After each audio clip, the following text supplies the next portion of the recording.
मुंबई के समंदर में कल एक फेरी बोट के डूबने से 14 लोगों की जान चली गई थी। इस हादसे के बाद सरकार की तरफ से जांच के आदेश दे दिए गए। प्रशासन ने मुआवजाओं का भी ऐलान कर दिया, संवेदना भी जता दी। लेकिन उससे आगे क्या? जब भी ऐसी घटनाएं होती हैं तो सवाल उठता है कि जिम्मेदार कौन है। मुंबई बोट हादसे में भी ये सवाल उठ रहा है कि 14 लोगों की जान लेने वाले इस हादसे के कितने गुनहगार हैं। इसको समझने के लिए देखिए हमारे सहयोगी पारस दामा की ये रिपोर्ट। चारों तरफ समंदर, उसकी अटखेलियां करती लहरें और उन लहरों पर इठलाती हुई चलती फेरी बोट। कुदरत के इस खूबसूरत नजारे को देखने के लिए ही 111 लोग बुधवार को मुंबई के पास समंदर में उतरे थे। लेकिन उन्हें क्या पता था कि मौत भी अंगड़ाई ले रही है।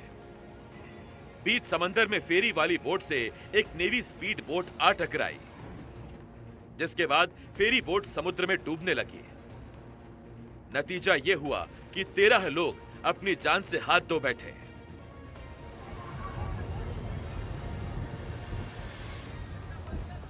कोलाबा पुलिस स्टेशन येथे काल रात्री कोलाबा पुलिस स्टेशन में एफआईआर दर्ज की गई है।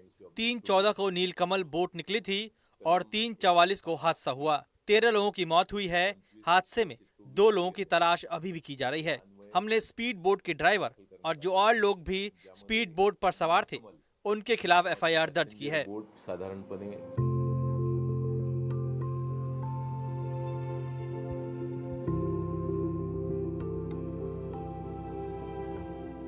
उनमें से ही एक मुंबई के गोवंडी इलाके में रहने वाले दीपचंद वागचोरे भी थे, जो प्लम्बर का काम करते थे। उनकी बेटी तन्वी ने शाम तक अपने पिता को नहीं देखा तो पुलिस थाने पहुंचे। वहां पता चला कि समंदर में डूबी फेरी बोट में तन्वी के पिता की जिंदगी और तन्वी की सारी आशाएं भी डूब गईं।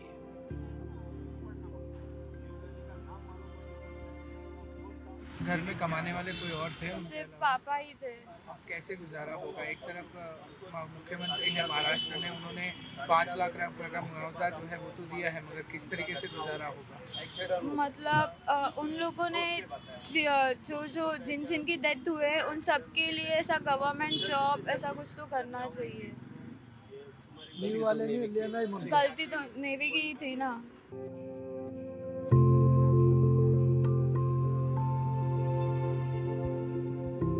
मुंबई बोट हादसे में कितने ही परिवार उजड़ गए। उनमें ही नासिक जिले के पिंपल गांव के अहिर दंपति के साथ एक बच्चे की भी मौत हो गई।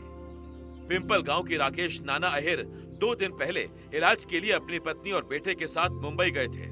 शाम को समुद्री सफारी का आनंद लेने निकले थे, लेकिन नौसेना की स्पीड बोट के साथ एक दुर्भाग्यपूर्ण दुर्घटना में अहिर परिवार के 3 सदस्यों की जान चली गई। उस वक्त बोट पर सवार दिनेश अडगणे खुशकिस्मत थे जो इस हादसे में बच गए। काय नाही, आम्ही गेट ऑफ इंडिया वरून हम लोगों ने गेटवे ऑफ इंडिया से टिकट ली थी बोट की। हम लोग 8 लोग थे। हम लोग 3 बजे बोट पर बैठे और 40 मिनट तक बोट में थे। तब एक सफेद स्पीड बोट आई तेजी से और हमारे बोट को टक्कर मारी। जैसे ही टक्कर हुई, टक्कर इतनी जोर की थी कि हम वहीं गिर गए। स्पीड बोट में जो आरके व्यक्ति था वो हमारी बोट पर आकर गिर गया और उसकी हालत बेहद खराब थी। वहीं दूसरा व्यक्ति जो स्पीड बोट पर था वो वहीं लटक गया। वहीं 5 मिनट बाद हमारी बोट से आवाज आई कि लाइफ जैकेट पहनो। उसके बाद सबको लाइफ जैकेट दिए गए और पहनने के लिए कहा गया। बाद में थोड़ी देर में बोट पूरी तरह डूब गई। हादसे से पहले किसी ने भी बोट पर लाइफ जैकेट नहीं पहना था। हमको यह लगा ही नहीं था कि हम बचेंगे। हम लोग जब डूब रहे थे तब हम मदद मांग रहे थे आजू बाजू की बोट से, मगर उन्होंने इग्नोर किया। मगर कुछ ही समय में 2 से 3 बोटें आई जिन्होंने लोगों को बचाना शुरू किया। हमारे परिवार के सारे लोग ठीक हैं।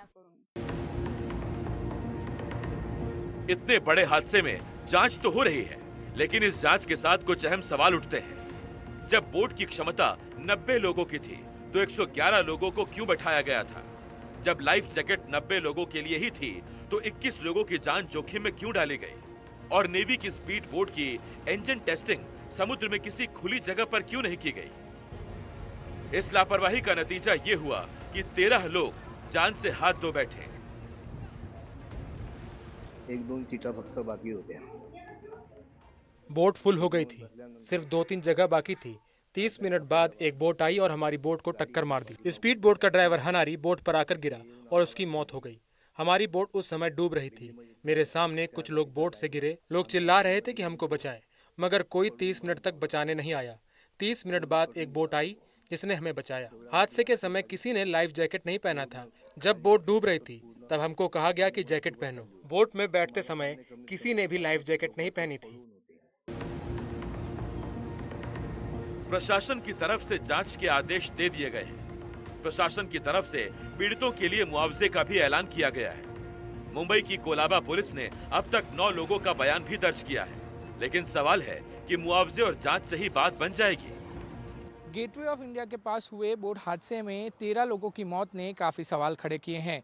नेवी की स्पीड बोट जब फेरी से टकराई उस समय क्या नेवी की स्पीड बोट में कोई टेक्निकल फॉल्ट था या फिर कोई ह्यूमन एरर था?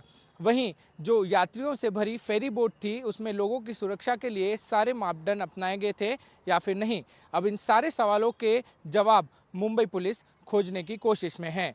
मुंबई से कैमरामैन जितेंद्र वाघमारे के साथ पारस दामा, NDTV इंडिया के लिए।